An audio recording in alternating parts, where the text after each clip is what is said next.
From ABC News.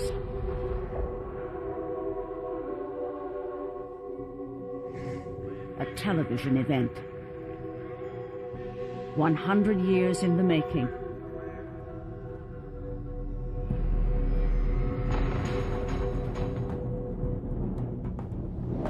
The century.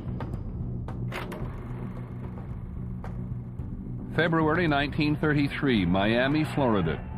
2 weeks before his inauguration, the president-elect was perched on the backseat of his car, talking to a crowd of supporters. Here's how the newsreels reported it then. Somewhere in that throng, a killer lies waiting to hurl death into the Florida dust. Suddenly, shots ring out. It was a bystander's quick thinking that saved Franklin Roosevelt's life. I knew he was shooting at the president, so I taken my right arm and pushed the pistol up just as hard as I could. The bullet struck the mayor of Chicago.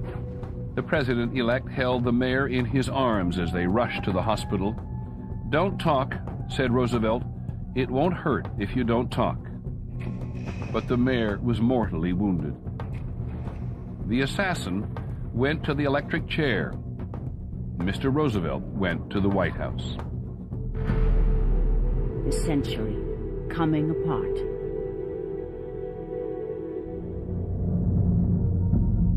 In 1933, America was facing the gravest threat to its survival since the Civil War. It was a calamity that Americans thought impossible. But America's capitalist economy had simply stopped working. So many banks had failed that 9 million people had their savings wiped out. 1 out of every 4 Americans had no income at all. There was so much resentment of the establishment that it was spilling over into violence. Destitute veterans of World War I who'd risked their lives for freedom were met with tear gas when they took their grievances to Washington.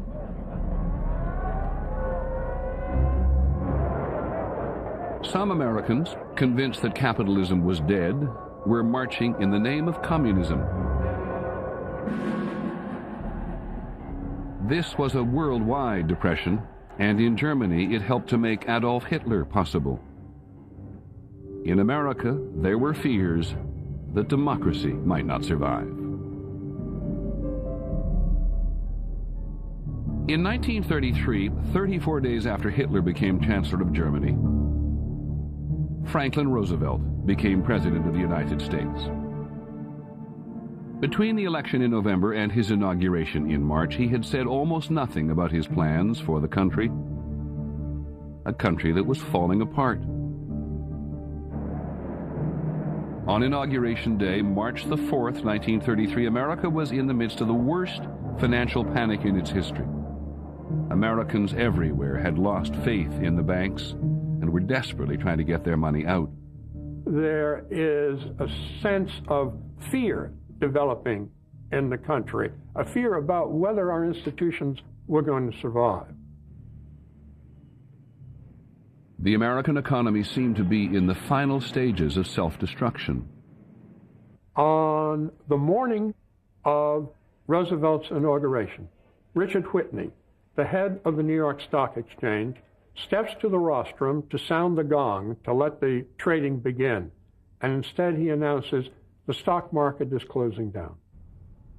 That same day, one state after another closed its banks. So by the time Roosevelt takes office, the stock market is closed down, most of the banks in the country have closed their doors, and all eyes are turned toward Washington. All eyes are turned towards Roosevelt. He moved awkwardly down the steps of the Capitol front to be sworn in. Millions of Americans had no idea that he wore heavy leg braces because of polio, that to move like this, supported by his son, required a massive will. People didn't know much about Roosevelt. He came from a famous family, he had money, and he had been governor of New York. But he'd been elected almost as an act of desperation. President Hoover had done so badly. This is preeminently the time to speak the truth, the whole truth, frankly and boldly. nor need we shrink from honestly facing conditions in our country today. This great nation will endure as it has endured, will revive and will prosper. I shall ask the Congress for the one remaining instrument to meet the crisis: broad executive power to wage a war against the emergency as great as the power that would be given to me if we were in fact invaded by a foreign foe.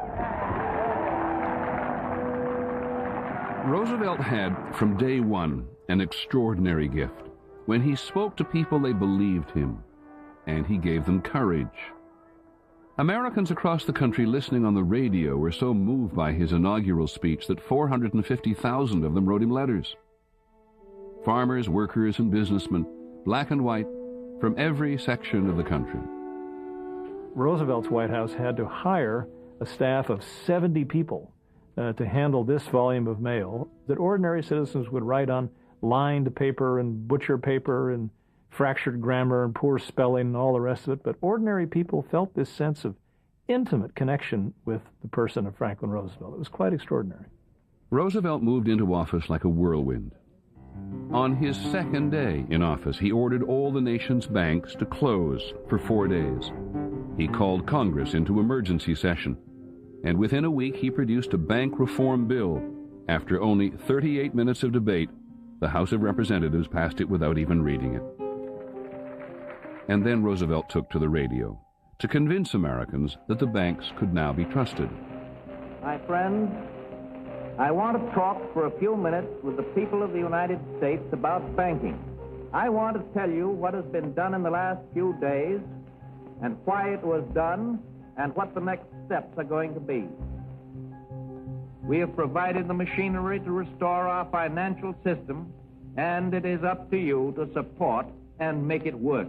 When the banks reopen, so great is the sense of confidence that Roosevelt has instilled in the country that deposits exceed withdrawals, and the crisis is over. The banking crisis was over. Now Roosevelt faced an even tougher challenge, leading the nation to a full economic recovery. During an extraordinary session of Congress that lasted 100 days, Roosevelt pushed through a set of ambitious new laws that provided jobs for the unemployed, food for the hungry, higher prices for business. Roosevelt called it the New Deal and promised there would be something for everyone. The president thought that healing the economy would heal the nation. That is the road to economic safety, and I ask you to choose that road. This meant a bigger and more powerful federal government. Roosevelt pushed the government to do things it had never done before, to take strong measures to revive the economy. He called them experiments and acknowledged that they might fail. But to get the economy moving again, Roosevelt would try anything. He likened himself to a quarterback. A quarterback calls a play. If that play doesn't work, then you try another play. But you keep on calling the plays. In the spring and summer of 1933, Roosevelt's experiments enjoyed nearly universal support. Americans welcomed the vigor and energy that Washington now radiated. There was only one thing wrong. It didn't work. Throughout the president's first term in office, the high expectations of 1933 went largely unfulfilled. For every success Roosevelt achieved, he reaped an equal measure of failure. And as you'll see, it was not long before his experiments were dividing the nation. Dear Mr. President, the way they work people is awful. When I came out of the mill down here last Friday evening, I'd worked so hard till I felt like I was nearer dead than I was living. I wondered if I would ever get home. Seemed to me like every step would be the last one. I couldn't even walk straight. I had worked so hard till I just staggered like a drunk man. And I wasn't the only girl that come out of the mill in that condition, neither. Belle Seymour. To the men and women who worked in American industry, the Depression had dealt a staggering blow. Since 1929, 40% of all manufacturing workers had been laid off. Those who still had jobs would do almost anything to keep them. The industrial workplace was very, very different than what it is today. It was dangerous, it was precarious, it was insecure, it was despotic. People had to work endless hours, they were subjected to constant speed up, they were fired if they protested. There's an enormous growing sense on the part of millions of Americans that America is no longer a fair and just society.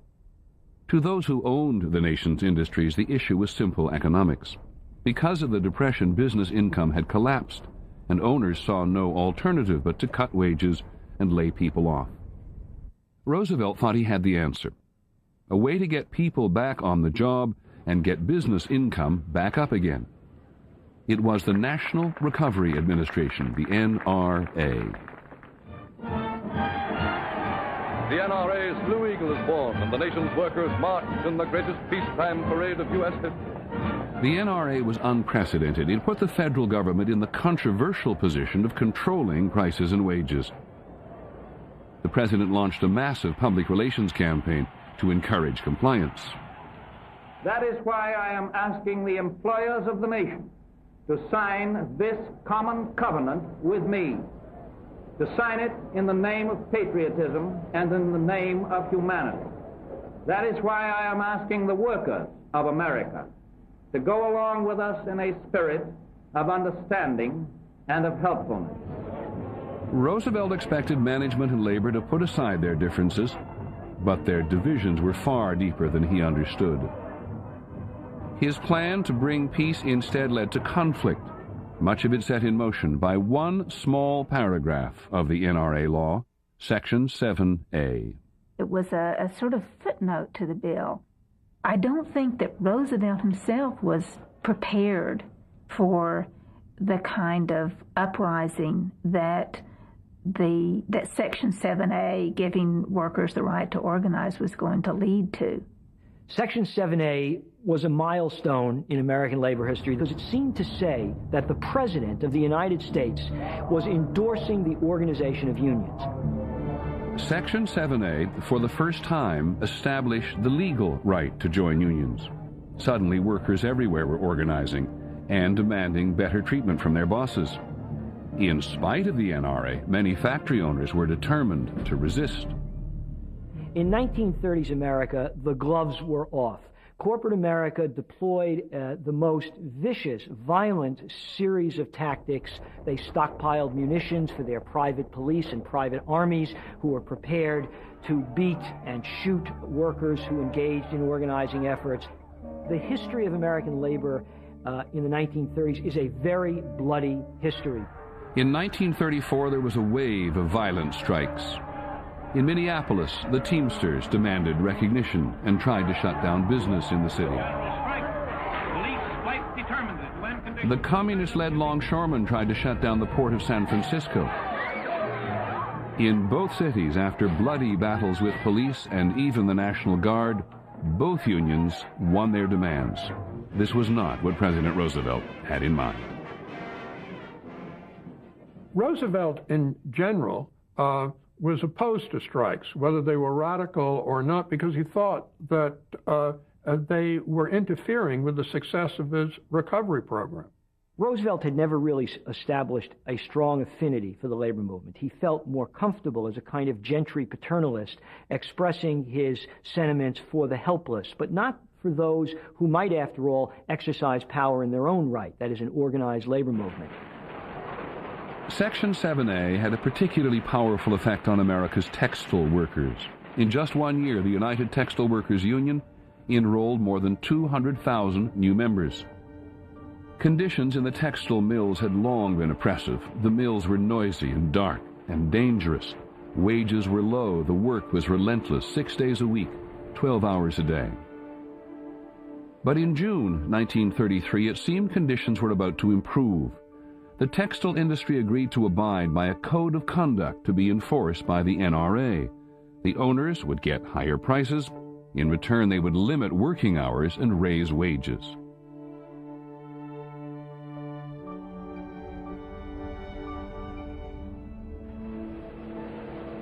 At first, the mill hands were very happy.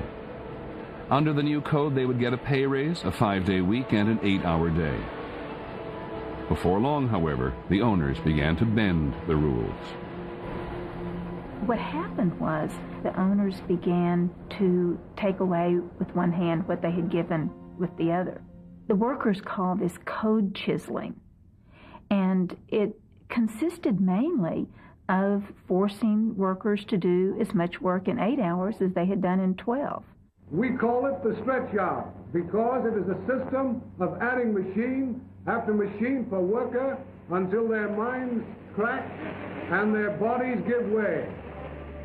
Under the code that the owners had agreed to, unfair workloads were expressly prohibited. The workers, who believed that Roosevelt would understand, complained to the NRA. But under the NRA's rules, all complaints were sent back to the owners for investigation. In a 1-year period, nearly 4,000 complaints were filed and only one was resolved in a worker's favor. Frustrated workers appealed directly to the president. We're being worked so hard until we just cannot stand the strain. The people are tired of being knocked around and treated like dogs. If ain't something done at once, it's going to be war. On September the 1st, 1934, the Textile Workers Union led the biggest strike in American history. It involved 400,000 workers from Maine to Alabama. It affected hundreds of mills.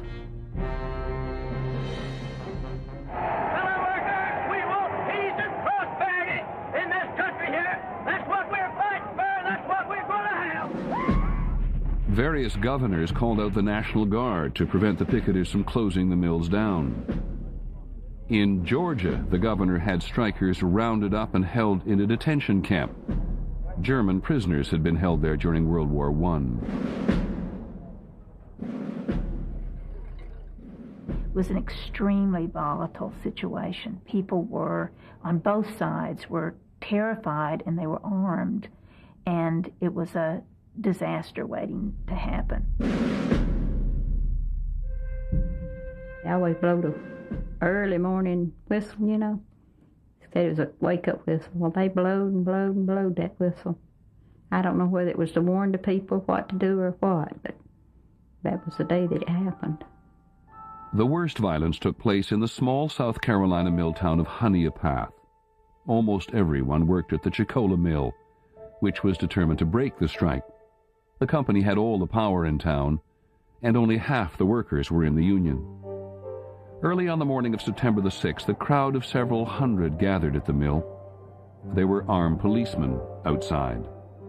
Inside the mill, the company superintendent, Dan Beecham, who was also the town's mayor, deputized dozens of non-union workers, and many had guns. It was neighbor against neighbor, and people who worked beside each other in the mill that had been friends for years. Some were on the inside, some were on the outside. At the gate, the strikers formed a picket line. A scuffle broke out with the local police. Shots were fired. A worker named Lee Crawford was one of the first to fall. And then that's when Daddy went back to try to help Uncle Lee. And then they shot Daddy. A lot of the witnesses and everything said both of them was crawling, trying to get up, and they were shot in the back again. Seconds later, there were more shots fired from the mill windows. The firing lasted for more than a minute. My brother-in-law was shot in the back as he went down the street to go to his brother-in-law's house. He wasn't but about 2 houses from it when he fell. You know, things like that's hard to forget. When the shooting stopped, 6 men were dead. Mother always said they was laying side by side. She picked them up and she picked the grass out of their mouth. She did Dad, and then she went to Uncle Lee. One of the officers come by and told her she didn't leave, they'd kill her. Another one stepped up and says, "No, you won't. There've been enough killing here already."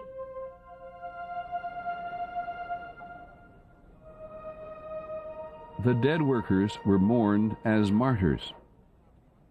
Their funeral attracted 10,000 people from all over the country. It was a milestone in the history of American labor.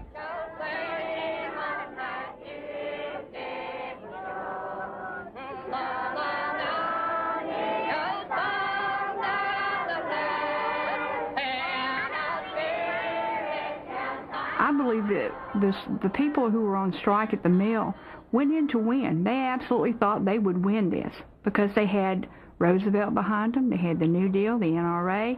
Everything was in behind them. They thought the government wanted them to organize. They never had any idea. I'm sure they never had any idea that they were going to lose their life when they went to the mill that morning. Dear Mr. President, in Honea Pass, South Carolina, there were 6 people killed and more than a score injured this morning. I ask you, the leader of our great nation, to halt the still operating industries and prevent any further bloodshed until an agreement can be reached.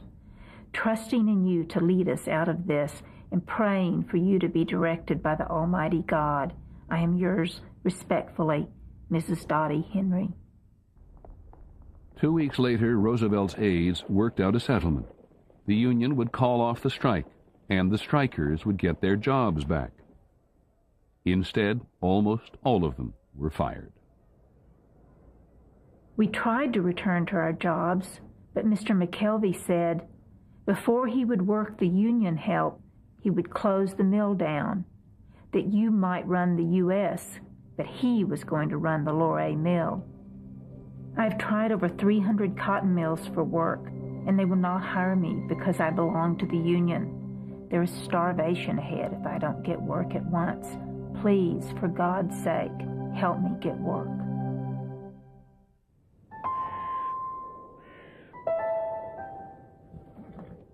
On the farmlands of America, the Depression was destroying a way of life that had flourished for generations. The prices of farm products had fallen to their lowest level in decades. Hundreds of thousands of farmers were losing money and falling ever more deeply into debt. By 1933, when Roosevelt took office, farmers were desperate and starting to organize. In the Midwest, they staged violent demonstrations. They blockaded highways, they invaded state capitals, and they threatened a national farm strike.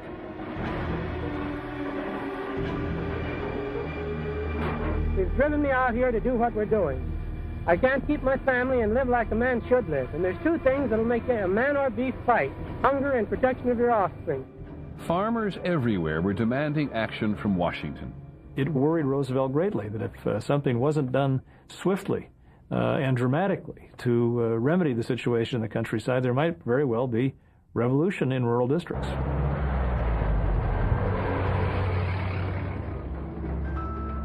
The issue that created the most desperation was foreclosure.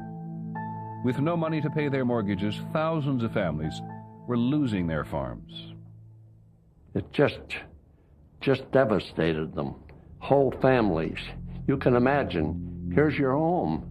It's not only your business, but your home. The threat or the fear of losing one's farm is the most serious emotional and economic crisis of the Great Depression. And it's what creates so much of the fear, so much of the militancy. On April the 27th, 1933, just weeks after President Roosevelt's inauguration, farmers in Le Mars, Iowa, infuriated by a wave of foreclosures, invaded the local courthouse. The judge, Charles Bradley, had signed dozens of foreclosure orders. The crowd demanded an end to it. The judge refused. And so they dragged him off his bench and took him to the edge of town, where they threatened to hang him if he didn't agree to their demands. And as one of them told me, one of the things they did was pull down his pants and fill them with mud, threaten him with castration, and they got a truck hubcap and put it on his head so the grease ran down over his face. One farmer grabs a long piece of rope, and they make it into a noose, and they threaten to hang him. here are these Republican Protestant Iowans. They are threatening to hang a sitting judge. Finally, one man begged the crowd not to do it, and the judge was released, though they did leave him beaten up and bleeding by the side of the road. The very next day, the governor of Iowa declared martial law. The Bradley episode hit Washington like a shockwave. There was a real fear that a rural revolution might begin. The insurgency of farmers helped to quicken the feeling in Washington that something had better be done and be done right away. In Washington, everyone agreed that farm prices were low because of a huge surplus of farm products. Once again, President Roosevelt was determined that the federal government should intervene. He engineered a formula unlike any the country had ever seen. The Agricultural Adjustment Act of 1933 was designed to raise the price of farm products by reducing the surplus.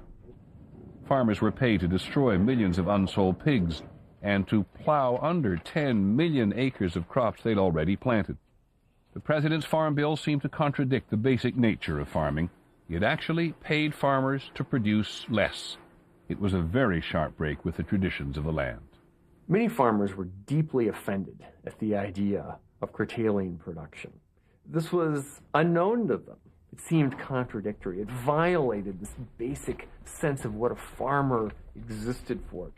And as far as some of the president's critics were concerned, as bad as times were, it violated the American way of life. More Bolshevistic than any regulation in Soviet Russia, said one Republican congressman. No one thought at the time that this dramatic intrusion by the government in yet another aspect of life would last until the 1990s. In the depths of the Depression, most farmers were just grateful for a chance to survive. The Vogel family in Stewart, Nebraska, was about to lose its farm. Corn was worth 10 cents a bushel on the market then, and that wouldn't pay enough to stop this foreclosure. Somehow a government program came that we've learned about that brought the price up to 50 cents a bushel, and that money was enough to stop the foreclosure that fall. And we'll always remember how wonderful it was that someone helped us. President Roosevelt identified with farmers. He admired their independence. But once again, as it had been with the textile workers and the unions, government involvement would lead to unintended consequences. In the southern states, when the cotton growers cut back their production, many black workers and sharecroppers were no longer needed, and so the plantation owners forced them to leave the land. I think that the Roosevelt administration did not see the actual outcome until it happened, until they saw huge numbers of African Americans and some poor white sharecroppers on the roads, going back and forth looking for a place to crop.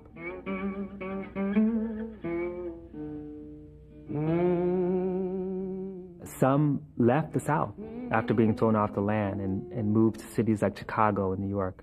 They really had no choice. In Washington, some officials proposed new regulations that might stop the evictions, but in the end, the Roosevelt administration decided not to intervene. The New Deal was not an effort to bring social equality to America. It was an effort to save capitalism, to get people back to work, and to prime the economy. And for that reason, the legislation reflected the racial thinking of the day. But Roosevelt, with his inspiring words, had raised expectations among black Americans. So many blacks appealed directly to the president for help. A letter from a man in Georgia.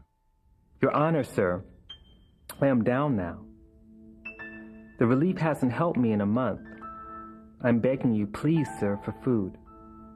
They're helping white, but not me, a poor colored man. I know you have the power to correct such matters, if you will. And what's interesting about this letter is that it doesn't necessarily reveal an affinity with Franklin Roosevelt, a friendship. It reveals a belief that as president, he has the power to solve their problems, and ought to. April the 28th, 1935. After 2 years as president, Roosevelt was preparing to run again. Fear is vanishing. Confidence is growing on every side. We have survived all of the arduous burdens and the threatened dangers of a great economic calamity. Roosevelt's words exuded confidence, but in the spring of 1935, despite all he had said and done, the economy was still in deep trouble. The unemployment rate was a staggering 20%. Now, as he looked toward re-election, Roosevelt faced mounting political attacks from those who were angry with his economic policies. For a united campaign against New Deal policy. His most powerful opponents were the leaders of business. In 1933, they had gone along with his National Recovery Administration, with all of its rules, in the hope that they would prosper. They had not, and now they attacked the growing tangle of government regulations as a threat to free enterprise.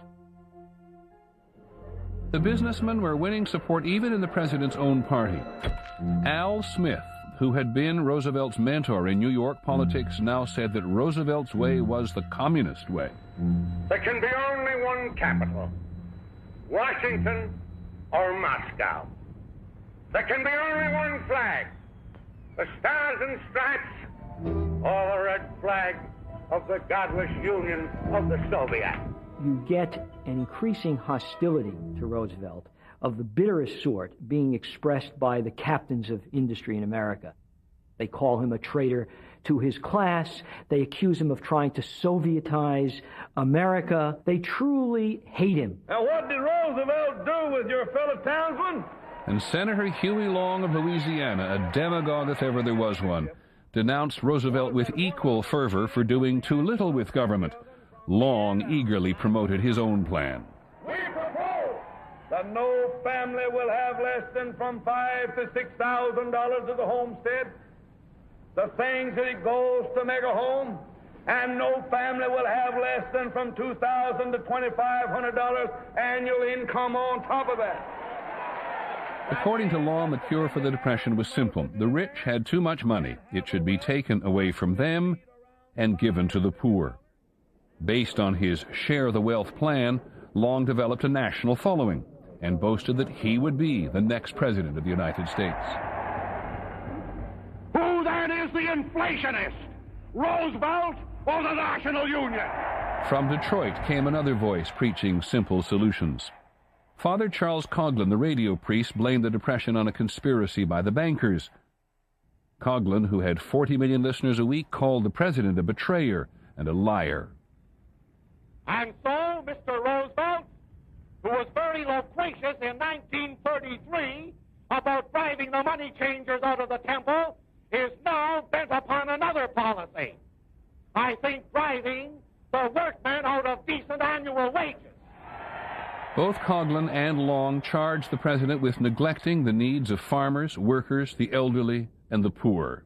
Roosevelt's fear was that people like Charles Coughlin and Huey Long might siphon off enough votes from the Democratic Party as to split the working class or vote on the left and give the election to a Republican candidate. This was a very real concern. Roosevelt's watched the Huey Long Share the Wealth campaign. He's watched the country drift left. And so he's shrewd and politic enough to realize that if he moves in that direction, then he breathes a new lease on life into his administration. This work, in behalf of human needs, is an essential part. And so, in the summer of 1935, Roosevelt got Congress to pass his second New Deal, legislation to benefit Americans at the bottom of the economic ladder. The understanding that we've got to build from the bottom up. Roosevelt was now pursuing permanent reforms to reduce the class divisions in America. It's about this time that Roosevelt begins to focus less on economic recovery and more on the long-term structural and institutional reforms that I think are his first interest. He once said to Francis Perkins, his Secretary of Labor, he said, "The thing I want to do is to create a country in which no one is left out." I think that, as much as any single sentence, summarizes his general social vision. In 1935, the president decided that labor unions could help achieve that social vision. He signed the Wagner Act, which gave unions the strong federal protection they had not received until now.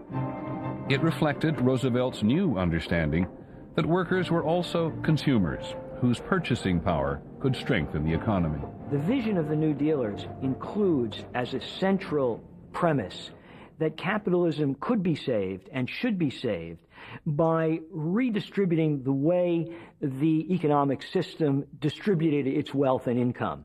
And one critical way to do that was to support a strong, robust labor movement, giving the labor movement the chance to bargain forcefully for its fair share of what it was producing. Supported by the Wagner Act, organized labor now had an historic opportunity to unionize America's biggest industries. Workers created a new union federation, the Committee on Industrial Organization, the CIO. The CIO sent organizers to steel mills, to rubber plants, and to car factories. The companies resisted, often violently. But this time the workers really had Roosevelt on their side, and this time they won. Millions upon millions of workers come into the CIO, and those workers thereafter became some of the most handsomely compensated workers in the American scene. It's as a direct result of the passage of the Wagner Act and the CIO's organizing campaigns that many millions of industrial workers enter the middle class in the post-World War II era because of the gains effected in the middle of the decade of the 1930s. The civilization of the past 100 years, with its startling industrial changes, has tended more and more to make life insecure. And so, to protect Americans from some of the hazards of capitalism, President Roosevelt created his most far-reaching reform. This Social Security measure. Social Security would guarantee an income to the old, the sick, and the unemployed. It would be funded by taxes, paid equally by employers and employees. The Social Security Act of 1935 is arguably the most important single piece of legislation of the 20th century. It created a sense of vested rights that the American people have in the national government and gave Americans a sense that government was a good thing. These populist measures enabled the president to build political support among Americans who had been without significant influence in government. And now the White House took a greater interest in the rights of black Americans. In this, the president's wife was his most influential advisor. Eleanor Roosevelt urged her husband to take a strong stand against racial discrimination. She spoke out against lynching. She wrote columns. She wrote articles. If her husband disagreed with her, she ran for her pen. Eleanor Roosevelt was attacked on all sides because of the fact that she had this relationship and she cared about people of color and the poor. She went into places in the South and she would require that people of all races be accepted. In the White House itself, Mrs. Roosevelt saw to it that black leaders were seen and heard by the president. By 1936, the Roosevelt administration was doing more to help black Americans than any administration before it. And Roosevelt's Democratic Party was openly courting black support. For decades, most blacks who could vote had supported the Republicans, the party of Lincoln. In 1936, a black minister gave a prayer at the Democratic Convention. Some white congressmen walked out in horror. It was unprecedented. And so it says, for the first time, race is on the agenda. And Eleanor Roosevelt and Franklin Roosevelt put race on the national agenda. And that was the beginning of a major party realignment in American history, where to this day, African Americans are much more inclined to vote Democratic. And that has everything to do with their perception that the Roosevelt administration was on the right road towards racial justice. My friends, The election campaign of 1936 was hard fought. Roosevelt was the issue. He was attacked by the Republicans, Father Coughlin, Al Smith, and the supporters of Huey Long. Never before in all our history have these forces been so united against one candidate as they stand today. They are unanimous in their hate for me, and I welcome their hatred. Roosevelt's strategy had paid off. Millions of Americans everywhere now look to the government, to Roosevelt's government, as their friend. Roosevelt begins to develop a much more broadly based coalition, which is going to be the core of the Democratic Party, not only in 1936, but for generations to come. On November the 3rd, 1936, the new coalition delivered 46 of the 48 states to Roosevelt. It was one of the biggest election victories in the country's history. The president took it as a mandate for a larger, more powerful, more compassionate federal government. Roosevelt's vision was the driving force in American politics for 2 generations. I'm Peter Jennings. For the Century, good night.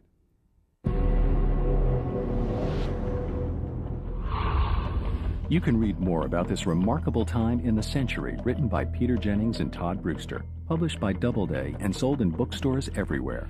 Also look for the Century audiobook edition, available on compact disc and audio cassette.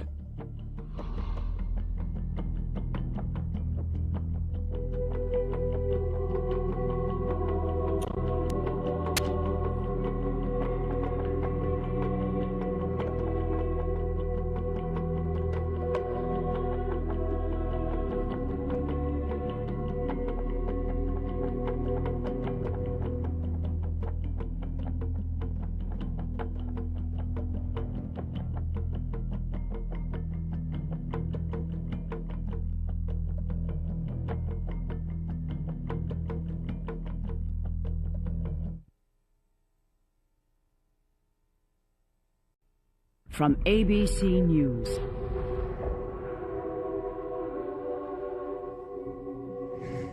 A television event. 100 years in the making.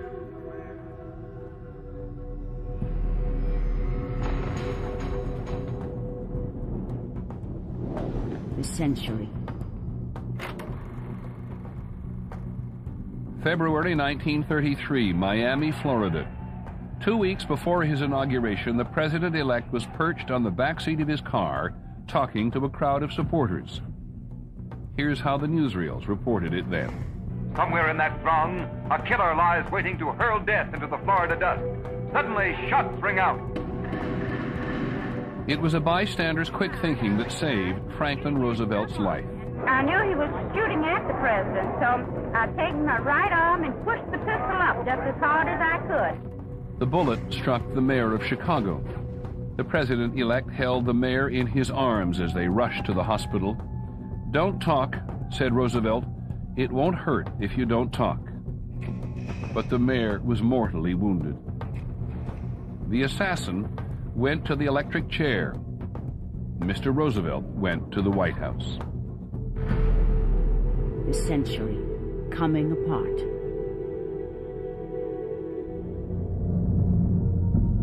Black and white from every section of the country.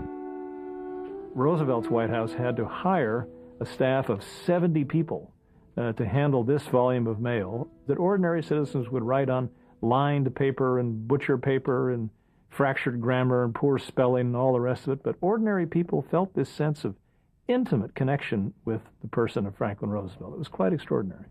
Roosevelt moved into office like a whirlwind. On his second day in office, he ordered all the nation's banks to close for 4 days. He called Congress into emergency session, and within a week he produced a bank reform bill.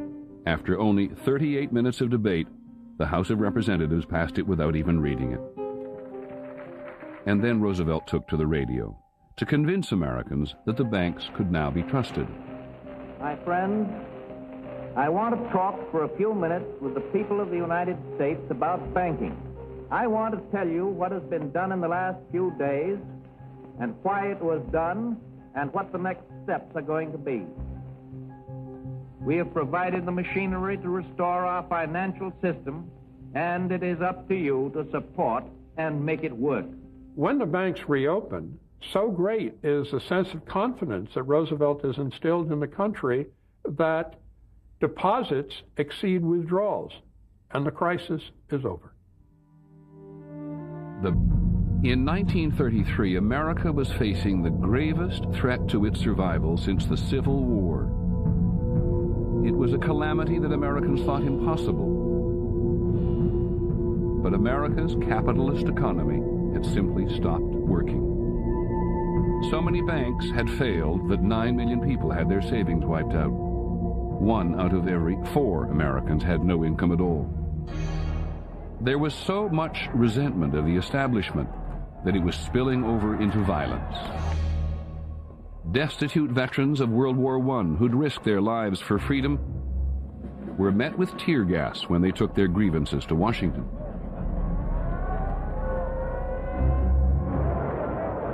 Some Americans, convinced that capitalism was dead, were marching in the name of communism. This was a worldwide depression, and in Germany it helped to make Adolf Hitler possible. In America, there were fears that democracy might not survive. In 1933, 34 days after Hitler became Chancellor of Germany, Franklin Roosevelt became President of the United States. Between the election in November and his inauguration in March, he had said almost nothing about his plans for the country. A massive will. People didn't know much about Roosevelt. He came from a famous family, he had money, and he had been governor of New York. But he'd been elected almost as an act of desperation. President Hoover had done so badly. This is preeminently the time to speak the truth, the whole truth, frankly and boldly. Nor need we shrink from honestly facing conditions in our country today. This great nation will endure as it has endured, will revive and will prosper. I shall ask the Congress for the one remaining instrument to meet the crisis: broad executive power to wage a war against the emergency as great as the power that would be given to me if we were in fact invaded by a foreign foe. Roosevelt had, from day one, an extraordinary gift. When he spoke to people, they believed him, and he gave them courage. Americans across the country listening on the radio were so moved by his inaugural speech that 450,000 of them wrote him letters. Farmers, workers, and businessmen, a country that was falling apart. On Inauguration Day, March the 4th, 1933, America was in the midst of the worst financial panic in its history. Americans everywhere had lost faith in the banks and were desperately trying to get their money out. There is a sense of fear developing in the country, a fear about whether our institutions were going to survive. The American economy seemed to be in the final stages of self-destruction. On the morning of Roosevelt's inauguration, Richard Whitney, the head of the New York Stock Exchange, steps to the rostrum to sound the gong to let the trading begin, and instead he announces the stock market is closing down. That same day, one state after another closed its banks. So by the time Roosevelt takes office, the stock market is closed down, most of the banks in the country have closed their doors, and all eyes are turned toward Washington. All eyes are turned towards Roosevelt. He moved awkwardly down the steps of the Capitol front to be sworn in. Millions of Americans had no idea that he wore heavy leg braces because of polio, that to move like this, supported by his son, required